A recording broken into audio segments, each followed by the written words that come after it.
आपल्या जीवनात पाण्याचे अनन्यसाधारण महत्त्व आहे. मात्र काही मानवी चुकांमुळे पाण्याच्या संदर्भात अनंत अडचणी निर्माण झाल्या आहेत. त्यामुळे जलसंवर्धन ही काळाची गरज बनली आहे. चला तर मग आजच्या या लघुपटात आपण जलसंवर्धनाविषयी माहिती जाणून घेऊया.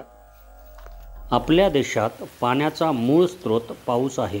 त्यात पाऊस हा मुख्यतः मान्सूनवर अवलंबून असतो. त्यामुळे पावसाचा कालावधी जून महिन्यापासून सप्टेंबर महिन्यापर्यंत मर्यादित असतो.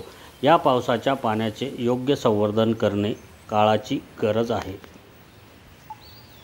त्यातच जंगलतोडीमुळे पर्यावरणाचा ऱ्हास होत चालला आहे. त्यामुळे पावसाच्या व्यवस्थेतही मोठ्या प्रमाणावर बदल होत आहेत. ज्या प्रमाणात वृक्षतोड होत आहे त्या प्रमाणात वृक्षारोपण होत नसल्याचे वास्तव आहे. योग्य प्रमाणात झाडे नसल्यामुळे पावसाचे पाणी जमिनीत मुरू शकत नाही. ते ओढे, नाले आणि नदीतून वाहून जाते आणि समुद्रात मिसळते. तसेच उद्योग व शेतीसाठी पाण्याचा मोठ्या प्रमाणावर वापर केला जातो. तसेच औद्योगिक प्रकल्पातून निघणाऱ्या दूषित पाणी रसायनाची योग्य प्रकारे विल्हेवाट न लावल्यामुळे हे दूषित पाणी नदीत मिसळल्याने तसेच अशा विविध कारणांमुळे जलप्रदूषणातही मोठ्या प्रमाणावर वाढ झाली आहे. आता जर जलसंवर्धन केले नाही तर भविष्यात मोठ्या अडचणींना सामोरे जावे लागेल. पाण्याचे योग्य नियोजन आणि उपलब्ध पाण्याचे संवर्धन न करणे अशा अनेक कारणांमुळे उपलब्ध पाण्याचे प्रमाण कमी झाले आहे. पाण्याच्या कमतरतेचा थेट संबंध गरिबीशी देखील आहे. म्हणूनच आपल्याला जलसंसाधनांचे संवर्धन करण्याची गरज आहे. प्राचीन काळापासून स्थानिक लोकांनी छोटे धरणे, जलाशये, कालवे बांधून पाण्याचे संवर्धन केले. या जलाशयांचे व्यवस्थापन स्थानिक लोकांकडून केले जात होते, जेणेकरून वर्षभर पाणी उपलब्ध होईल. शतकानुशतकांच्या अनुभवाच्या मदतीने पाण्याची उपलब्धता पाहता योग्य पीक प्रारूप म्हणजेच क्रॉपिंग पॅटर्नचा अवलंब केला जात असे.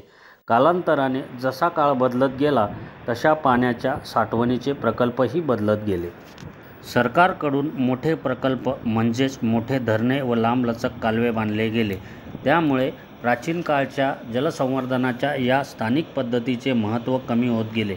या स्थानिक पद्धतीचे व्यवस्थापन आणि प्रशासन सरकारकडे गेल्यामुळे स्थानिक लोकांचे त्यावरील नियंत्रण संपुष्टात आले. जलसंवर्धनासाठी धरणे महत्त्वपूर्ण प्रकल्प आहेत. चला तर मग त्याच्याशी संबंधित काही महत्त्वाच्या गोष्टींबद्दल जाणून घेऊया. मोठी धरणे बांधण्याचे अनेक फायदे आहेत, जसे की त्यामध्ये पुरेसा जलसाठा केला जाऊ शकतो. कालव्यांच्या मदतीने पाणी दूरपर्यंत वाहून नेता येऊ शकते आणि ते सिंचनासाठी वापरता येऊ शकते. जलसंवर्धनाचा आणखी एक महत्त्वाचा फायदा म्हणजे धरणाच्या पाण्याचा वापर वीज निर्मितीसाठी सुद्धा होतो. त्यामुळे भविष्यात खनिज संपत्ती संपल्यानंतर वीज निर्मितीची गहन समस्या उद्भवणार नाही. जमिनीतील पाण्याची पातळी वाढवण्यासाठी काही छोटे उपाय आहेत.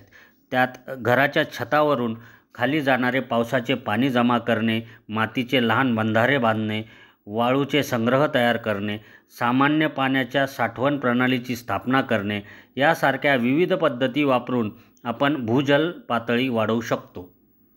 विविध राज्यात पाणी साठवण्याच्या प्रचलित पद्धती आहेत.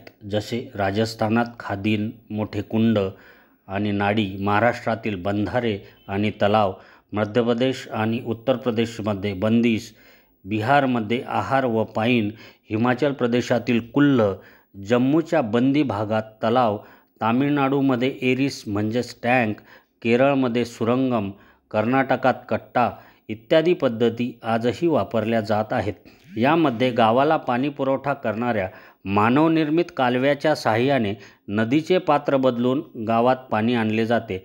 या स्थानिक संरचनांचे नियंत्रण स्थानिक लोकांना देऊन अकार्यक्षम व्यवस्थापन आणि अतिवापरावर निर्बंध लावता येऊ शकतो. सपाट प्रदेशात पाण्याच्या साठ्याच्या तुलनेत भूगर्भातील पाण्याची म्हणजेच अंडरग्राऊंड वॉटर पातळी वाढवण्याचे बरेच फायदे आहेत. उदाहरणार्थ, लहान खड्ड्यांमध्ये मर्यादित प्रमाणात पाणी जमा केले जाऊ शकते आणि ते काही महिन्यांपर्यंत साठवले जाऊ शकते. भूगर्भात पाणी साठवण्याचे मर्यादित प्रमाण नाही, कारण ते सभोवतालच्या परिसरात पसरते आणि बऱ्याच दिवसांपर्यंत साठून राहते.